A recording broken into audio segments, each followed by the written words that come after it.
It is Scouting Combine Week in the NFL, and that means the focus is squarely on those collegiate prospects now hoping to hear their names called when the NFL draft swings into Detroit, Michigan between April the 25th and 27th later this year. Of course, that is all preceded by free agency and the start of the new NFL calendar year. That's just a couple of weeks away. The season on the field may well be over, but there is no off-season in the National Football League. And to that end, last week we took a deeper dive into the Las Vegas Raiders as we look at several teams this off-season and analyze what they might need to do, what changes they may need to make during the off-season if they are to challenge those Kansas City Chiefs to claim that Vince Lombardi trophy in New Orleans next February. So whilst we spoke about the Las Vegas Raiders last week, this week, we're going to go to the other end of the spectrum, and the team who finished the regular season in 2023 as the number one seeded team in the AFC. That's right, let's turn the page and take a deeper dive into those Baltimore Ravens. Hello, welcome along to the show. This is Graves on Gridiron. I am your host, Richard Graves. We had a fascinating chat last week with senior defensive assistant coach Rob Ryan from the Raiders, also local Las Vegas sports broadcaster Joe Arrigo, as we took a deeper look into what those Raiders might need to do if they are to overcome their division rivals, the Kansas City Chiefs, and get their hands on that Vince Lombardi trophy. Well, this week, we're going to take a closer look at the Baltimore Ravens. During the course of last season, I was joined by sports broadcaster from the Baltimore area, Bobby Tressett, better known to Ravens fans maybe by his YouTube handle, Bobby Baltimore. He is the host of the Vault podcast as well. And everything seems set fair for a run for Lamar Jackson and those Ravens towards the Super Bowl. They got as far as the AFC Championship game, but very much like in the Super Bowl itself, as the San Francisco 49ers found out, those Kansas City Chiefs were just too good for them on the day. So, with an off-season of change ahead, changes to the coaching staff, changes to playing personnel, what moves do the Ravens need to make if they are to go that one step further and make it to the Super Bowl next year in New Orleans? Well, whilst I was in Las Vegas during Super Bowl week, I caught up in person with the voice of Baltimore Ravens sports, Bobby Tressett. Here's our conversation when we took a deeper dive into the Baltimore Ravens. Well, Bobby, the last time we caught up in person, it was London. The Ravens were in town. They were top of their game. And then we spoke ahead of the playoffs. And I think most people expected Baltimore to make it here to Vegas. It wasn't meant to be. This week, Lamar Jackson has been named the NFL MVP. But what's the mood like in Baltimore? I imagine that's scant consolation. Yeah, well, what a crazy 24 hours it's been, right? Because Lamar gets the MVP, rightly so. I think we all expected that. 49 of 50 first place votes. All Not sure one, what yep. Aaron Schatz was thinking, but hey, I respect his opinion. He was the creator of DVOA, so he's clearly a brilliant mind, but for whatever reason, he had to be the one guy. I heard Stephen A. Smith kind of blast him earlier today, so I'm sure Baltimore is loving that. But it has been a while. It's been somewhat of a tumultuous couple weeks, but it has been up. It's been up and down, right? You go through the heartbreak of the loss with the expectations that were through the roof. You then kind of, the week begins, the off season begins, and you're losing like every member, it feels like, of the staff, right? John Harbaugh loses Mike McDonald to Seattle. Denard Wilson goes and takes the defensive coordinator job elsewhere, right? A bunch of other staff members, including Joe Ortiz. He's been a lifetime Raven. Now he's the new general manager. Well, this is the thing, isn't Chargers. it? You know, people look at organizations and say, they're set for a prolonged period at the top, but it is very much a show me now league, the National Football League, and that window can close quickly. Oh, no doubt. And that's why, you look at what happened last year, particularly with the Eagles, right? Their staff was decimated. And again, deservingly so, because of the year that they had. Not good enough, obviously, to get that Super Bowl ring, but they were playing in the game. And next thing you know, you lose both of your coordinators to head coach opportunities around the league. It's hard to maintain that stability, that consistency. And I'll be curious to see, even though they're not losing both their coordinators in Baltimore, can they maintain that excellence defensively with a new piece who's going to be calling the plays for the first time? He's the second youngest coordinator in the league in Zach Orr, former Ravens linebacker. So, look, every year you go through change. Every year there's turnover. a lot for John Harbaugh and company to handle. But look, he builds a staff. He's second to none to me as a hiring manager. He has his flaws, but as a hiring manager and a CEO, to me, that's where he's at his best. Where do the Ravens go from here this offseason, though? Because Lamar Jackson has seemingly played as well as he possibly can. He's been named the NFL MVP. Yeah. This defense played lights out right throughout the season. On the surface, it would appear there's not an awful lot of improvement that can be attained, but there's going to have to be if they want to win the Lombardi. Here's what's crazy. Lamar one vote away from his second unanimous MVP, and to me, there was significant room for improvement when you watch him every single day, whether it's the deep ball game, whether it's the first half of the season ball security issues, whether it's just overall taking that next step as a full-fledged quarterback who has the keys to his offense under Todd Monken, who can make those decisions with checkdowns, right, with in the RPO game. Some felt like he was a little reluctant this year when it comes to running. And didn't take what the defense gave him as he had in the past. Perhaps that was a psychological thing, wanting to continue to prove and also play within the confines of this new offense, which was obviously pass-driven. Still run first, right? And some of those Greg Roman principles still exist from a run standpoint, but clearly Todd Monken took them to new heights. So where do they go from here? I think you got to retool a little bit. I would love to see them bring in a big body, true X wide receiver. Lamar has never played with that type of figure out there. Don't get me wrong. OBJ is OBJ, right? Zay Flowers has emerged as the top target on this team. Mark Andrews is always going to be Mark Andrews. Isaiah likely has emerged as a top 10 tight end in the league with Mark being down.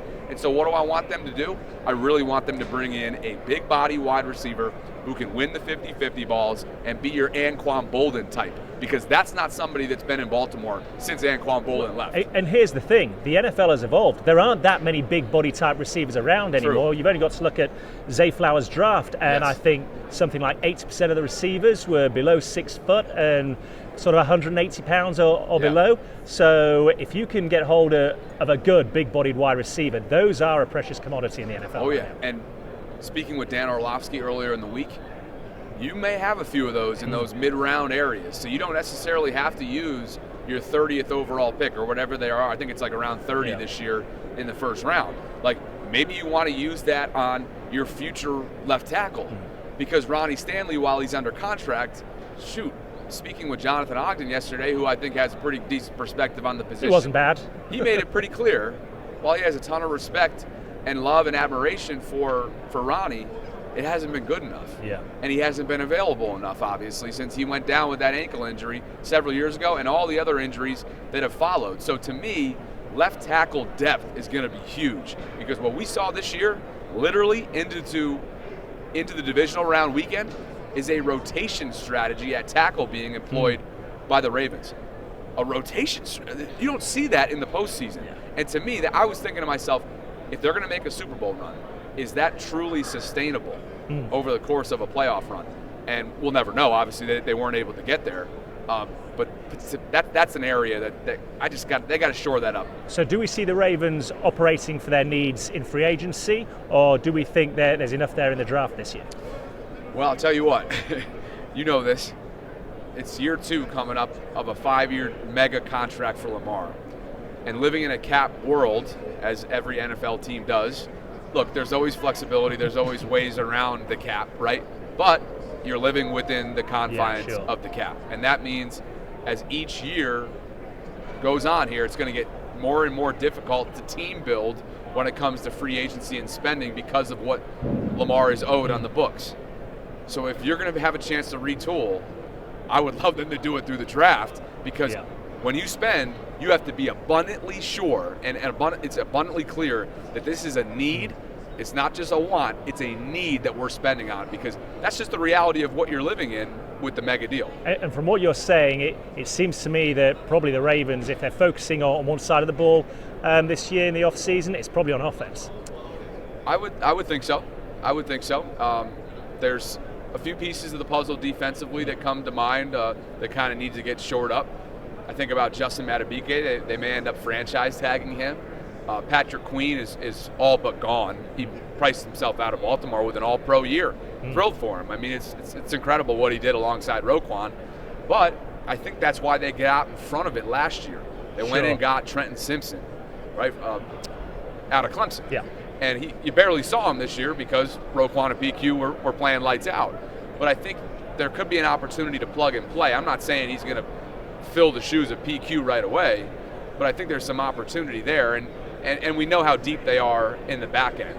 So, yeah, I think most of what we're going to see is retooling, hopefully at wide receiver and offensive line, and then you got to go figure out what you're doing at running back, because right now... That is exactly where I was going to go. Ahead, obviously, you've had J.K. Dobbins with his injury issues. Obviously, name escapes me now from the Jets. Dalvin Cook came in for the end of the season. Yeah. He won't be here, you'd assume, next season. And there's been a couple of injuries as well. So do again, you look for a veteran free agent, or given the system that Baltimore play and how effective the running game is there a confidence that in the later rounds of the draft you can find somebody that's effective there? No doubt. I think every single year, these last couple you've seen, I mean, think about it. What was Pacheco? Wasn't he like a 6th or 7th rounder? Yeah, for 7th Kansas round. City, 7th rounder a couple years ago. That is wild. Yeah. That is absolutely wild. As Drew Rosenhaus walks by right now as we speak. Just another name. You just never know who you're going to see here. I think he represents literally like probably 1,500 players. You never know how many. Not that many, but I'm sure he has. Well, Lee Steinberg's around somewhere. I caught him earlier as well. Yeah, it's literally a who's who. I'd love to get him on at some point. But so when it comes to running back, you've seen teams get a lot of value out of their late round picks. Here's what the Ravens have. I don't think Dalvin Cook's going to be coming back. Maybe he's a practice squad guy. He cleared waivers this past year. I'm not sure if he's going to land on a 53-man roster to start next year. Yeah, he didn't see that much playing time with the Jets, and even when he came to Baltimore, okay, he had a couple of carries in the first playoff game, but that was it. Yes. So the picture looks like this right now. J.K. Dobbins and Gus Edwards are both pending free agents ahead of the new league year beginning next month. Aside from that, you have Justice Hill and Keaton Mitchell under contract. That's just two guys. Now, you may think that Keaton's a home run hitter, and I would probably say yes. Coming back from injury. He's coming back from an ACL tear, which I hear is clean. But again, you can't bank. I mean, at the running back position, you can't bank on anything. So I would love to see them really make an assessment of Derrick Henry and see, okay, what do we think realistically the market is going to command for him? Do we feel like this is as much of a need as we think it could be? And does he have as much left in the tank as it appeared that he did this past season in Tennessee with over a 1,000-yard season yet again? So what that told me, though, back in the fall, right after London, was that they were not only interested, but they were making a play at him ahead of the deadline on November 1st. So I wonder if they revisit those conversations. Now, they could have been looking at as a rental, right? A half a season rental. But at the same time, we all know what he would be in the backfield with Lamar. Yeah. And if you have Keaton and you have Justice and you have Derrick, that's a pretty damn good running back. Good luck stopping that run game. Right. But it's all going to be about the price tag, and something tells me as Stephen A. Smith walks by next. I mean, you got to keep your eyes peeled. It's absolutely absurd right now.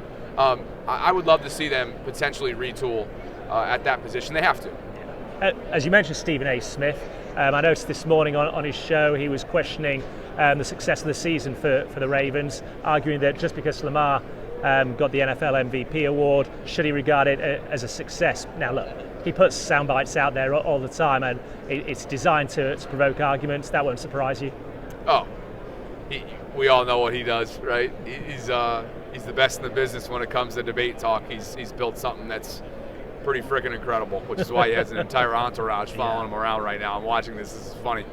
But yeah, I think he's been a little bit inconsistent for my liking when it comes to Lamar coverage. I'll never forget when they put up a segment after the Steelers lost this past fall, and the debate was as follows: are the Ravens getting their money's worth from Lamar? This came after a game where, as you might remember, his pass catchers dropped 8 balls. Yeah. 8. And while he hadn't been good enough at that point in the year, especially from a ball security standpoint, they failed to mention the context, right? So many of his ball security issues were not self-inflicted stuff. It was the offensive line, it was the timing, it was the nuance, right? And so, to me, when you're covering all 32 teams and the storylines that come along with every single one of those, it can be difficult at times to be as substantive as you should be. What are you saying, Bobby? Speak your mind. and so Sarah and I have had a good time diving in and dissecting some of these national folks, Stephen and A included, on our show, because as I think you and I have spoken about, to me, the goalposts can move at times when it comes to Lamar. And I think last night it was validation what the league views of him. Okay, Bobby, great to catch up with you as always. Quickly, what does the off-season hold for you? Yeah, plenty of coverage coming up. Right now, I'm glad we're here because it's been a slow week aside from the Zay report. And so it's good to catch up with like the Baltimore perspective here, whether it's Jonathan Ogden, whether it's Rod Woodson. I mean, it's Hall of Famers alike around here, as you know. And so Sarah and I, we host a show together. Sarah Ellison used to work for the team. I used to work for the Ravens radio team. Yeah, tell the folks where they can see your stuff. Appreciate that. So my channel is Bobby Baltimore on YouTube, and our podcast is called The Vault. Daily Ravens show. We had Roquan Smith on weekly this past year, which was fantastic. And I think we're most excited about our draft coverage. I think we're going to do an in-person type of live stream, hopefully in the Baltimore area. Details on that it's coming soon. And I hope the Ravens play in Madrid because I'd like to see you back in Europe. Hey, look, I'm already put it sounding out feelers there for that trip in 2025. If you're not aware of it, the NFL have announced this week in Las Vegas that there will be a regular season game played at the Santiago Bernabeu in Madrid from 2025. They wouldn't confirm the team, but it will be an AFC team that's playing over there, and the Miami Dolphins are the only AFC team that currently hold marketing rights to the Spanish market, so we will see. But Bobby Trissett, as always, pleasure speaking to you. Great to catch up on the Ravens perspective, and we'll do it again at some point in the off-season. Always, Richard. Appreciate you. It is sure to be an intriguing off-season for those Baltimore Ravens. My thanks, of course, go to Bobby Trissett for joining me on Radio Row just a couple of weeks ago in Las Vegas, and we'll be watching with interest to see what moves are made. Of course, if you want to keep abreast of everything that happens with the Ravens organization, as you heard there from Bobby, you can catch him and Sarah on their YouTube channel, Bobby Baltimore. Equally, if you just want to listen to the podcast when you're around and about in the car, wherever you might be, the Vault podcast is the place to go for all things Baltimore Ravens. Next week, we'll be taking a closer look at the team that divides opinion across NFL fans around the globe, coast to coast in America. It is that team over my shoulder, if you're watching on YouTube, that wears a star as a logo on its helmet, nicknamed America's Team. We'll take a deeper dive into the Dallas Cowboys. That's for next week's show. But for this week, remember, you can catch the show on vodcast form on my YouTube channel at Richard Graves TV. Equally, latest thoughts and opinions often appear first on the Graves on Gridiron Facebook page. Or if you just want to chat, chew over the fat, have opinions to express, then catch me up on the other social media platforms as well. On X at Richard Graves1, RDG Media UK on Instagram. I love chewing over the fat when it comes to the National Football League with you guys. But for this week's show, and for now, it's so long, everybody.